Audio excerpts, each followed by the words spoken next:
ത്രിയേക ദൈവത്തിന് സ്തുതി. ഒരു സുപ്രഭാതം കൂടെ ഈ ഭൂമിയിലായിരിക്കാൻ തക്കവണ്ണം, നിങ്ങളോട് ഒരുമിച്ചായിരിക്കാൻ തക്കവണ്ണം കർത്താവ് നമ്മെ അനുഗ്രഹിച്ചതിനോർത്ത് നന്ദിയോടെ സ്തുതിക്കുന്നു. നിങ്ങൾക്ക് ഏവർക്കും ക്രിസ്തു യേശുവിൽ എൻ്റെ സ്നേഹവന്ദനം. അഗാപ്പൻ ബ്ലെസ്സിങ്ങിലേക്ക് ഏവർക്കും സ്വാഗതം. ജീവിതത്തിൽ എപ്പോഴെങ്കിലും കഠിനമായ തിരസ്കരണങ്ങൾ നേരിട്ട് നമ്മൾ മടുത്തു പോയിട്ടുണ്ടോ? ഒരു കരിയറിലോ, നമ്മുടെ ബിസിനസ്സിലോ, നമ്മുടെ ജീവിതത്തിൽ പലപ്പോഴും നിനക്ക് ഇതിന് യോഗ്യതയൊന്നുമില്ല, നീ ഇതിന് കൊള്ളില്ല, നിനക്കൊരു കുന്തും അറിയില്ല എന്നൊക്കെ പറഞ്ഞ ആളുകൾ നമ്മുടെ മുഖത്ത് നോക്കി വാതിലുകൾ അടച്ചപ്പോൾ നമ്മൾ വിഷമിച്ചിട്ടില്ലേ? കർത്താവിൽ പ്രിയ സഹോദരി സഹോദര, ലോകം നമ്മെ എത്രയൊക്കെ തള്ളിക്കളഞ്ഞാലും അപമാനിച്ചാലും ആ അവഗണനകളെ മുഴുവൻ നമ്മുടെ വിജയത്തിനുള്ള ഇന്ധനമാക്കി മാറ്റി എങ്ങനെ ഒരു വലിയ വിജയം നേടിയെടുക്കാം എന്ന് പഠിപ്പിക്കുന്ന അതീവ പ്രാധാന്യമുള്ളൊരു വചനമാണ് ഇന്ന് നമ്മൾ ധ്യാനിക്കുന്നത്. വിശുദ്ധ മർക്കോസ് 7:27-28. യേശു അവളോട്, മുമ്പേ മക്കൾക്ക് തൃപ്തി വരട്ടെ, മക്കളുടെ അപ്പം എടുത്ത് ചെറുനായ്ക്കൾക്ക് ഇട്ടു കൊടുക്കുന്നത് നന്നല്ല എന്ന് പറഞ്ഞു. അവൾ അവനോട്, അതേ കർത്താവേ, ചെറുനായ്ക്കളും മേശയ്ക്കു കീഴെ കുട്ടികളുടെ അപ്പം നുറുക്കുകളെ തിന്നുന്നുവല്ലോ എന്ന് ഉത്തരം പറഞ്ഞു. ഒരു നോ കേട്ട് പിന്മാറാതെ കഠിനമായ പ്രതിസന്ധികളെ പോലും അനുകൂലമാക്കി മാറ്റിയ ഒരു സ്ത്രീയുടെ അപാരമായ വിശ്വാസത്തെക്കുറിച്ചുള്ള ഒരു വചനമാണ് ഇത്. യേശുക്രിസ്തു സോർ സീദോൻ എന്നീ പ്രദേശങ്ങളിൽ ഇരിക്കുമ്പോൾ ഒരു സുറഫോനിക്കൻ സ്ത്രീ തൻ്റെ മകൾക്ക് വേണ്ടി അപേക്ഷയുമായി വരുന്നതാണ് ഈ വചനത്തിൻ്റെ പശ്ചാത്തലം. ഈ സ്ത്രീ ഒരു യഹൂദയല്ലായിരുന്നു. അവൾ അന്യജാതികളിൽപ്പെട്ട ഒരാളായിരുന്നു. അവളുടെ മകൾ ദുരാത്മാവിനാൽ പീഡിപ്പിക്കപ്പെടുകയായിരുന്നു. ഒരു അമ്മയുടെ ഹൃദയം വേദനയാൽ നിറഞ്ഞിരുന്നു. തൻ്റെ മകളുടെ മോചനത്തിനായി അവൾ കർത്താവിൻ്റെ അടുക്കൽ വന്നു. ആ സമയത്ത് യേശുവിൻ്റെ പ്രധാന ശുശ്രൂഷ യഹൂദന്മാരുടെ ഇടയിൽ പ്രവർത്തിക്കുകയായിരുന്നു. അതുകൊണ്ടാണ് അവൻ ഈ വാക്കുകൾ പറഞ്ഞത്. എന്നാൽ യേശു നൽകിയ മറുപടി കേൾക്കാൻ വളരെ കഠിനമായിരുന്നു. മക്കളുടെ അപ്പം എടുത്ത് നായ്ക്കുട്ടികൾക്ക് ഇട്ടുകൊടുക്കുന്നത് നന്നല്ല. അവളൊരു അന്യജാതിക്കാരി ആയതുകൊണ്ട് യേശു അവളുടെ വിശ്വാസത്തെയും ആത്മവീര്യത്തെയും പരീക്ഷിക്കുകയായിരുന്നു. ഇവിടെ ഈ വചനം നമ്മെ പഠിപ്പിക്കുന്നു, ഒരു അവഗണനയ്ക്കും നമ്മുടെ ലക്ഷ്യത്തെ തടയാൻ സാധിക്കുകയില്ല. ചുരുക്കി പറഞ്ഞാൽ, യഥാർത്ഥ വിശ്വാസം തടസ്സങ്ങൾ കണ്ടാൽ പിന്മാറുകയില്ല. ഈ സ്ത്രീക്ക് പല തടസ്സങ്ങളുണ്ടായിരുന്നു. അവൾ അന്യജാതിപ്പെട്ടവളായിരുന്നു, അവളൊരു സ്ത്രീ ആയിരുന്നു. അവളുടെ അപേക്ഷയ്ക്ക് ഉടൻ അനുകൂല മറുപടി ലഭിച്ചു പോലുമില്ല. എന്നാൽ അവൾ പിന്മാറിയില്ല. ഇന്ന് നമ്മുടെ ജീവിതത്തിൽ പല തടസ്സങ്ങളുണ്ടാകാം. രോഗങ്ങൾ, സാമ്പത്തിക പ്രശ്നങ്ങൾ, കുടുംബ ബന്ധങ്ങൾ, ഉലച്ചിലുകൾ, നീണ്ട കാത്തിരിപ്പുകൾ. എന്നാൽ യഥാർത്ഥ വിശ്വാസം പറയുന്നു, ഞാൻ യേശുവിനെ വിട്ടുപോകുകയില്ല. സാധാരണ ഒരു വ്യക്തി ആയിരുന്നെങ്കിൽ ആ വാക്ക് കേട്ട് പിണങ്ങി കരഞ്ഞ് അവൾ അവിടെ നിന്ന് എഴുന്നേറ്റ് പോയേനെ. എന്നാൽ ആ സ്ത്രീ നിരാശപ്പെട്ടില്ല. അവൾ വിശ്വാസത്തോടും ഉറപ്പോടും വിനയത്തോടും കൂടെ മറുപടി പറഞ്ഞു. അതാണ് ഈ സംഭവത്തിനെ അതുല്യമാക്കുന്നത്. എന്നാൽ ഈ സ്ത്രീക്ക് തൻ്റെ മകളുടെ വിട്ടുതൽ അത്രമാത്രം ആവശ്യമായിരുന്നു. ഈ സംഭവത്തിൻ്റെ തുടർച്ചയിൽ യേശു ആ സ്ത്രീയുടെ വിശ്വാസത്തെ പ്രശംസിക്കുകയും അവളുടെ മകളെ സൗഖ്യമാക്കുകയും ചെയ്തു. ജീവിതത്തിൽ അടഞ്ഞുപോയ വാതിലുകളെ നോക്കി നമ്മൾ ഇനി കരയേണ്ട. ആ തടസ്സങ്ങളെ നമ്മുടെ വിജയത്തിൻ്റെ പടവുകളാക്കി മാറ്റുക. വേറൊരു കാര്യം നമ്മൾ ഇവിടെ കാണുന്നത്, വിനയം അത്ഭുതങ്ങളുടെ വാതിൽ തുറക്കുന്നു.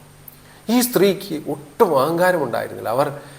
അവൾ യേശുവിനോട് വാദിച്ചില്ല. പക്ഷേ വിനയത്തോടെ പറഞ്ഞു, അതേ കർത്താവേ, എങ്കിലും മേശയിൻ കീഴിലുള്ള നായ്ക്കുട്ടികളും മക്കളുടെ കഷണത്തിൽ നിന്ന് തിന്ന് ജീവിക്കുന്നുണ്ടല്ലോ. ഇത്ര മനോഹരമായ ഒരു മറുപടിയാണ് അവൾ പറയുന്നത്. അങ്ങ് പറഞ്ഞത് ശരിയാണ്, എനിക്ക് ഒരു യോഗ്യതയുമില്ല. എനിക്കിതിനോട് നിന്റെ അടുത്ത് വന്ന് നിൽക്കാൻ പോലുമുള്ള യോഗ്യതയില്ല. ഞാൻ നിന്റെ ജാതിയിൽപ്പെട്ട ആളല്ല. എനിക്കതിനുള്ള വിദ്യാഭ്യാസമോ അറിവോ ഒന്നുമില്ല. നീ പറഞ്ഞത് ശരിയാണ് കർത്താവേ. എങ്കിലും അങ്ങയുടെ മേശയിൽ നിന്ന് വീഴുന്ന ഒരൊറ്റ കഷ്ണം മതി എൻ്റെ മകളുടെ വിശ്വാസം, എൻ്റെ മകളുടെ ജീവിതം മറിയാനായിട്ട്. അവൾ അപമാനത്തെ ആത്മവിശ്വാസമാക്കി മാറ്റി. കർത്താവ് എന്നെ ഞെട്ടിപ്പോയി. എത്ര ഉറച്ച വിശ്വാസം! അവളുടെ ആ നിശ്ചയദാർഢ്യവും തോറ്റുകൊടുക്കില്ലെന്ന വാശിയും കണ്ടാണ് കർത്താവ് ആ നിമിഷം തന്നെ അവളുടെ മകൾക്ക് പൂർണ്ണമായി വിടുതൽ നൽകുന്നത്. അതാണ് വിനയം. വിനയം ദൈവകൃപയെ ആകർഷിക്കുന്നു. ബൈബിൾ പറയുന്നു, ദൈവം അഹങ്കാരികളെ എതിർക്കുന്നു, വിനയമുള്ളവർക്ക് കൃപ നൽകുന്നു. ചിലപ്പോൾ നമ്മുടെ പ്രശ്നങ്ങൾക്ക് പരിഹാരം ലഭിക്കുന്നതിന് മുമ്പ് ദൈവം നമ്മുടെ ഹൃദയത്തിലും ആ വിനയം വളർത്തും. ചെറിയൊരു കൃപ പോലും ജീവിതത്തെ മാറ്റിമറിച്ചേക്കാം. ഈ സ്ത്രീ മുഴുവൻ അപ്പം ചോദിച്ചില്ല, അവൾ അപ്പ കഷ്ണങ്ങൾ മാത്രമേ ചോദിച്ചു. കാരണം യേശുവിൻ്റെ ചെറിയൊരു സ്പർശം പോലും മതി എന്ന് അവൾ ഉറച്ചു വിശ്വസിച്ചു. ഇന്നും ദൈവത്തിൻ്റെ ഒരു സ്പർശം മതി തകർന്ന കുടുംബത്തെ പുനഃസ്ഥാപിക്കാൻ, രോഗിയായ ശരീരത്തെ സൗഖ്യമാക്കാൻ, നിരാശയെ പ്രത്യാശയാക്കാൻ, കണ്ണുനീരിനെ സന്തോഷമാക്കാൻ, നിങ്ങളുടെ എല്ലാ പ്രശ്നങ്ങളെയും തുടച്ചു നീക്കാൻ. ദൈവത്തിൻ്റെ കൃപ ചെറുതല്ല, അത് ജീവിതങ്ങളെ മാറ്റിമറിക്കുന്ന ശക്തിയാണ്. ഒരു കാര്യം നമ്മൾ ശ്രദ്ധിക്കണം, മാതാപിതാക്കളുടെ വിശ്വാസത്തിന് വലിയ ശക്തിയുണ്ട്. ഈ സ്ത്രീ തൻ്റെ മകൾക്ക് വേണ്ടിയാണ് യേശുവിൻ്റെ അടുക്കൽ വന്നത്. അവൾ തൻ്റെ സ്വന്തം ആവശ്യത്തിന് വേണ്ടിയല്ല പ്രാർത്ഥിച്ചത്.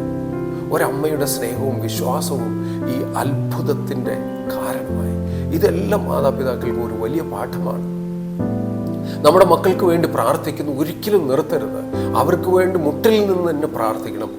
നമ്മുടെ മാതാപിതാക്കൾക്ക് വേണ്ടി, നമ്മുടെ സഹോദരി സഹോദരങ്ങൾക്ക് വേണ്ടി പ്രാർത്ഥിക്കുന്നത് ഒരിക്കലും മടുത്തു പോകരുത്. ദൈവം മാതാപിതാക്കളുടെ, നമ്മുടെ ഓരോരുത്തരുടെയും കണ്ണുനീരുകളും പ്രാർത്ഥനകളും കാണുന്നവരാണ്. അവൻ സകല അവഗണനകളെയും അതിജീവിച്ച് മുന്നേറാൻ നമുക്ക് വലിയൊരു ആത്മവീര്യം നൽകുന്നവനാണ്. അവൻ്റെ മേശയിൽ നിന്ന് വീഴുന്ന ചെറിയ കൃപ മതി നമ്മുടെ ജീവിതത്തിലെ സകല പരാജയങ്ങളെയും മാറ്റിമറിക്കാൻ. അതുകൊണ്ട് ഇനി ആര് തള്ളിക്കളഞ്ഞാലും തളർന്നു പോകരുത്. ഒരു തടസ്സത്തിന് മുമ്പിലും നമ്മൾ തോറ്റു കൊടുക്കരുത്. നമ്മുടെ വിജയം ഉറപ്പാണ്. കർത്താവ് നമുക്ക് തരും. ഇന്ന് നമുക്ക് സ്വയം ചോദിക്കാം, ഞാൻ പ്രാർത്ഥനയിൽ സ്ഥിരത പുലർത്തുന്നുണ്ടോ? എൻ്റെ ഹൃദയത്തിൽ വിനയമുണ്ടോ? ദൈവത്തിൻ്റെ സമയത്തെ ഞാൻ വിശ്വസിക്കുന്നുണ്ടോ? നമുക്ക് ഈ സ്ത്രീയെ പോലെ വിശ്വാസത്തോടെ യേശുവിൻ്റെ തൃപ്പാദങ്ങളിൽ ചേർന്നിരിക്കാം. അവൻ നമ്മെ ഒരിക്കലും നിരാശരാക്കുകയില്ല. പക്ഷെ അവൻ്റെ സമയത്ത്, അവൻ്റെ രീതിയിൽ അവൻ പ്രവർത്തിക്കും. കർത്താവ് നമ്മുടെ വിശ്വാസത്തെ ശക്തിപ്പെടുത്തുകയും നമ്മുടെ ജീവിതത്തിൽ അത്ഭുതങ്ങൾ പ്രവർത്തിക്കുകയും ചെയ്യും. നമുക്കൊരു നിമിഷം പ്രാർത്ഥിക്കാം. ഞങ്ങളെ അത്യധികം സ്നേഹിക്കുന്ന വാഴ്ത്തപ്പെട്ട യേശു സ്വർഗീയ പിതാവേ, ഈ സുപ്രഭാതത്തിനായി, നല്ല സമയത്തിനായി നിന്നെ നന്ദിയോടെ സ്തുതിക്കുന്നു, സ്തോത്രം ചെയ്യുന്നു. നിന്റെ പാദപടത്തിലായിരിക്കാൻ തക്കവണ്ണം, ഞങ്ങൾക്ക് ഒരുമിച്ചായിരിക്കാൻ തക്കവണ്ണം നീ അനുഗ്രഹിച്ചതിനായി സ്തോത്രം കർത്താവേ. ഈ അഗാപ്പൻ ബ്ലെസ്സിങ്ങിലൂടെ വചനം കേൾക്കുന്ന നിന്റെ മക്കളെയും ഇത് മറ്റുള്ളവർക്ക് പങ്കുവയ്ക്കുന്ന മക്കളെയും നിന്റെ തൃപ്പാദത്തിലേക്ക് ഈ നിമിഷം സമർപ്പിക്കുന്നു. അവരുടെ ഏത് സാഹചര്യത്തിലൂടെ ആയിരുന്നാലും നിന്റെ വൻകൃപ നൽകി അവരെ നീ അനുഗ്രഹിക്കണമേ കർത്താവേ. ആ പാപിയായ സ്ത്രീ നിന്റെ തൃപ്പാദത്തിൽ വരുന്നത് പോലെ ഞങ്ങളും നിന്റെ തൃപ്പാദത്തിലേക്ക് വരുന്നു കർത്താവേ. അടിയങ്ങൾക്ക് ഒരു അർഹതയുമില്ല. അടിയങ്ങൾ പാപികളാണ്. അടിയങ്ങൾ നിന്നെ മറന്നു പോയിട്ടുണ്ട്, സംശയിച്ചിട്ടുണ്ട്. ഒരു യോഗ്യതയും ഞങ്ങൾക്ക് പറയുവാനില്ല. നിന്റെ മുൻപിൽ പോലും നിൽക്കുവാനുള്ള യോഗ്യത അടിയങ്ങൾക്കില്ല കർത്താവെ. പൂർണ്ണമായി അടിയങ്ങളെയും അടിയങ്ങൾക്ക് തന്നിരിക്കുന്ന സകലത്തെയും നിന്റെ തൃപ്പാദത്തിലേക്ക് ഭരമേൽപ്പിക്കുന്നു കർത്താവെ. നിനക്ക് ഞങ്ങളെ ആശ്വസിപ്പിക്കാൻ കഴിയും കർത്താവെ. നിനക്ക് ഞങ്ങളെ രക്ഷിക്കാനായിട്ട് കഴിയും കർത്താവെ. നിനക്ക് ഞങ്ങളെ സൗഖ്യമാക്കുവാൻ കഴിയും. ഞങ്ങളുടെ പ്രശ്നങ്ങൾക്ക് തീർക്കുവാൻ നിനക്ക് സാധിക്കും. എല്ലാവിധ പ്രയാസങ്ങളും, എല്ലാവിധ ദുഃഖങ്ങളും, എല്ലാവിധ സങ്കടങ്ങളും, എല്ലാവിധ ബുദ്ധിമുട്ടുകളും, മനപ്രയാസങ്ങളും കർത്താവെ നിന്റെ തൃപ്പാദത്തിലേക്ക് ഭരമേൽപ്പിക്കുന്നു. നിന്റെ ചിറകിൻ മറവിലായിരിക്കാൻ, ശിഷ്ട ജീവിതം നിന്റെ സന്നിധിയിലായിരിക്കാൻ ഓരോരുത്തരെയും നീ അനുഗ്രഹിക്കണമേ. വചനം കേൾക്കുന്ന എല്ലാ മക്കളെയും നീ ഈ നിമിഷം അഭിഷേകം ചെയ്യണമേ. നിന്റെ സ്വർഗീയ സിംഹാസനത്തിൽ പങ്കാളികളാക്കണമേ കർത്താവേ. എത്ര വലിയ ആവശ്യങ്ങളായിരുന്നാലും കർത്താവെ ഞങ്ങൾക്ക് ചോദിക്കാൻ അറിയില്ല.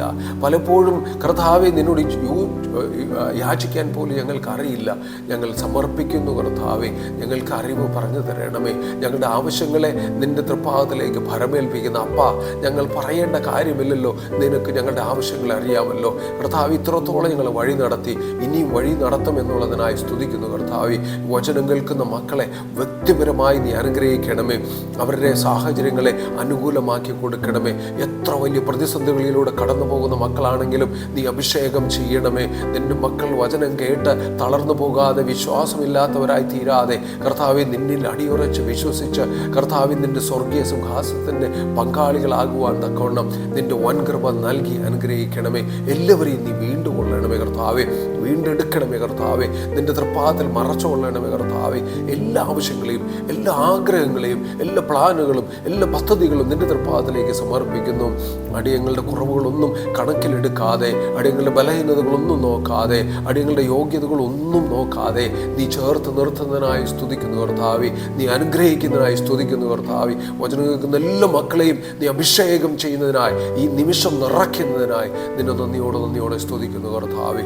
സകല സാഹചര്യങ്ങളെ അനുകൂലമാക്കി കൊടുക്കണമേ കർത്താവെ. തകർന്നിരിക്കുന്ന ജീവിതങ്ങളെ കർത്താവെ പുതിയൊരു ജീവിതമാക്കി കൊടുക്കണമേ.